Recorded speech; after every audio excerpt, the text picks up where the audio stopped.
bienvenidos a tu clase virtual. Para el día de hoy tenemos el tema la República Aristocrática. La oligarquía peruana al poder. La República Aristocrática es el periodo de relativa paz política que vivió el Perú entre 1899 y 1919, bajo el gobierno de las clases acomodadas, vinculada a intereses extranjeros y de grandes capitales industriales.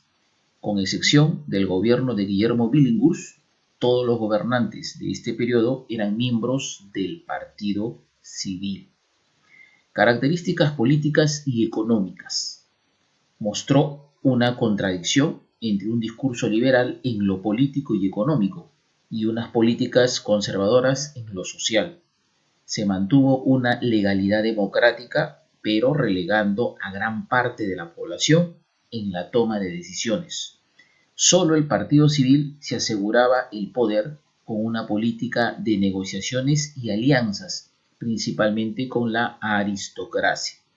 Hubo una dependencia del capital extranjero, incluso con el desarrollo de la industria nacional en determinados sectores. Con la penetración de capital e industrias extranjeras, se promovieron métodos de producción industrial. La modernización de la economía fomentó la formación de un fuerte sector obrero que se organizó y se convirtió en un factor de presión para los gobernantes. Aspectos sociales y culturales. Durante la República Aristocrática, el Estado peruano emprendió una potente modernización educativa, la cual se acentuó más durante el gobierno de Manuel Pardo y Lavalle. En lo cultural, los intelectuales de la llamada generación del 900 revalorizaron el pasado andino incaico y estudiaron los orígenes de la nación peruana en el mestizaje. Destacaron intelectuales como José de la Riva Agüero. Sin embargo, la modernización no alcanzó a todo el territorio de la misma forma. En la Sierra Sur se mantuvo una economía de hacienda que todavía basaba su trabajo en la servidumbre indígena. Fue ahí donde los hacendados, dueños de la situación económica, aprovechan las ventajas del gobierno de este periodo. Pasamos a la siguiente página del texto y aquí encontramos la modernización del Perú. A inicios del siglo XX, el Perú estaba cambiando de rostro, pero en el fondo seguía siendo un país tradicional, aunque políticamente era una república moderna, con una constitución que había tomado como modelo la francesa y la estadounidense. Su economía, organización social y mentalidad mantenían rasgos que lo alejaban de la modernidad. El capital extranjero penetró en el país y generó radicales cambios, industrializando su economía y agregando nuevos actores sociales a su escena. Así, las ciudades crecieron tanto en extensión como demográficamente. El Estado planteó nuevas políticas públicas, se restauraron calles y edificios de distintas ciudades y se tomaron medidas para asegurar el acceso a los servicios básicos, ¿no? Aquí tenemos, por ejemplo, ¿no?, una fotografía de la ciudad de Lima a inicios del siglo XX, ¿no? Entonces podemos observar ahí el tranvía eléctrico que conectaba Lima con el Callao, Chorrillos, Miraflores y Magdalena. Muy bien, la aristocracia dirigió estos cambios con una persistencia en los valores tradicionales y una mentalidad poco burguesa entre las élites dirigentes, dando un rostro muy singular a este tipo de modernización. Incluso algunos autores cuestionan la profundidad de tales cambios. Expresiones de la modernización. Los rasgos de la modernización se muestran especialmente en la incorporación de servicios urbanos básicos como agua, desagüe, transporte o alumbrado público. El primer servicio de tranvía eléctrico se estableció en Lima en 1905. Las migraciones de personas desde el campo a la ciudad atraídas por la industria y las nuevas fuentes de trabajo se volvieron frecuentes. Lima empezó a tener un rostro más mestizo. Las antiguas casonas coloniales se transformaron en residencias donde vivían varias familias. Por ello, las clases más acomodadas se mudaron a barrios exclusivos. Surgieron de esta manera las zonas residenciales y urbanizadas, trazándose así fronteras de clase. En ciudades de la costa como Lima y Trujillo y el sur como Arequipa se construyeron modernos edificios de estilo europeo. Los sectores europeos pronto empezaron a tuburizarse. La salud fue una gran preocupación del Estado, sobre todo en temas de higiene, pues se buscó evitar pandemias, especialmente en ciudades de población creciente. También se construyó en 1918 el asilo colonial de la Magdalena, actual Hospital Larco Herrera, para el tratamiento de las enfermedades mentales. Una modernización tradicionalista es el nombre que algunos autores le dan al proceso de modernización que introdujo cambios económicos importantes y convirtió al Perú en un país capitalista, pero que no llegó a modificar la visión discriminatoria que tenía la élite.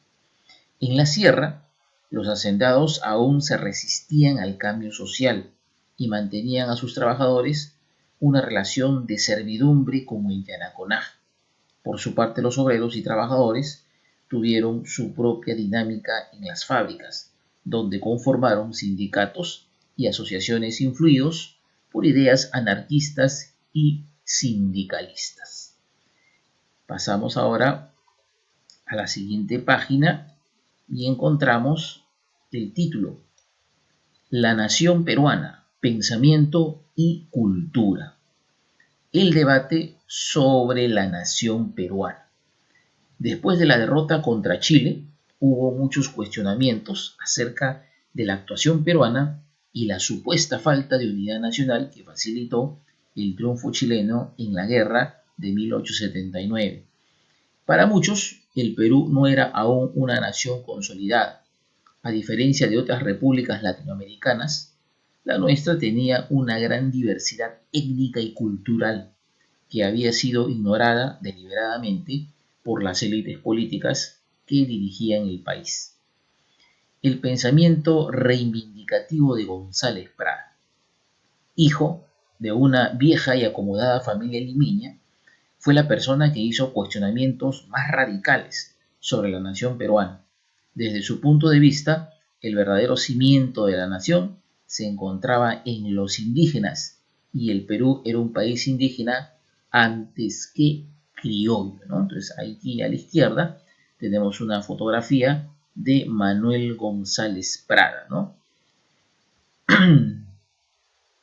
González Prada nació en 1844, publicó algunos libros de poesía y peleó en la Guerra del Pacífico como parte de la campaña de San Juan y Miraflores. Después de la guerra, inició su carrera política siguiendo las ideas del anarquismo.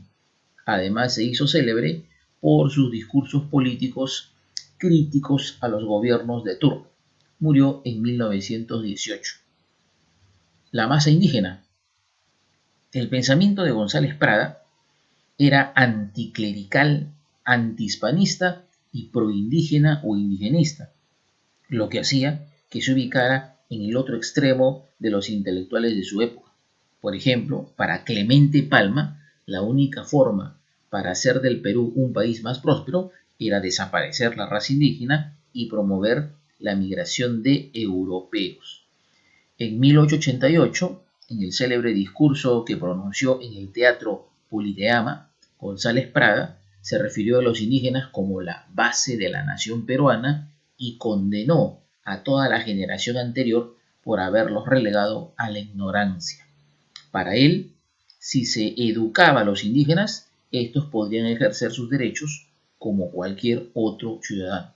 Sus ideas fueron el punto de apoyo de una sólida tradición en el Perú, el indigenismo, que tendría en adelante gran repercusión, tanto en el discurso político como en los aspectos artísticos y culturales.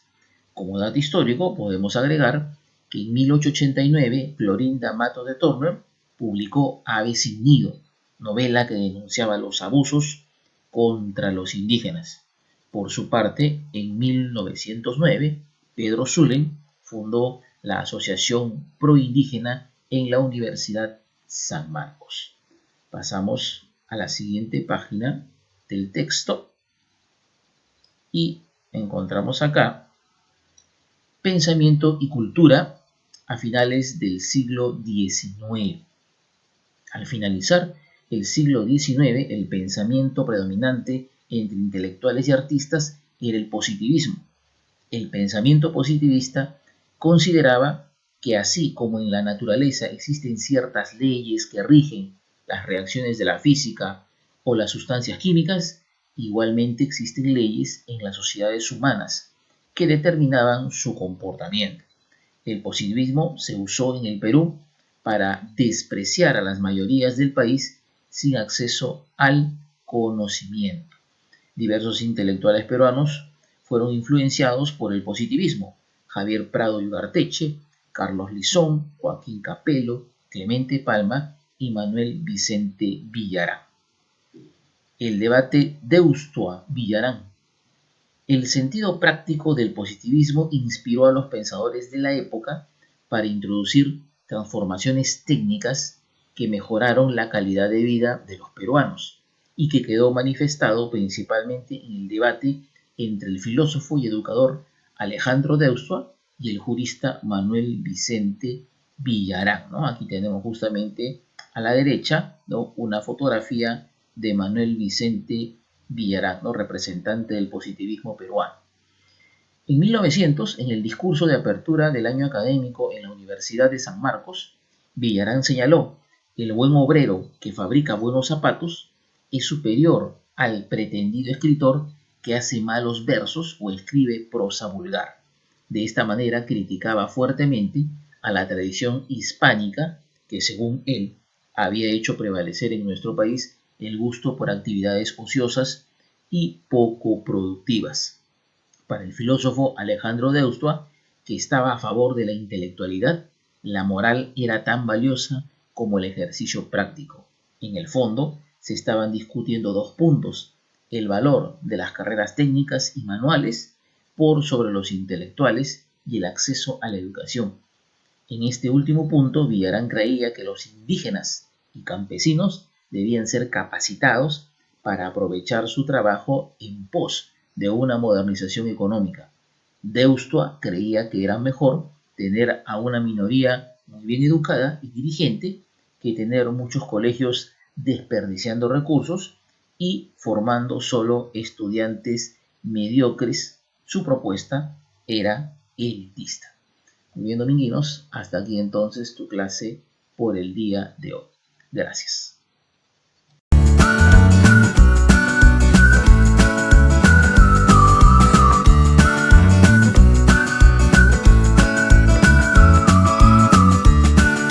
The leaders of today, tomorrow, and forever.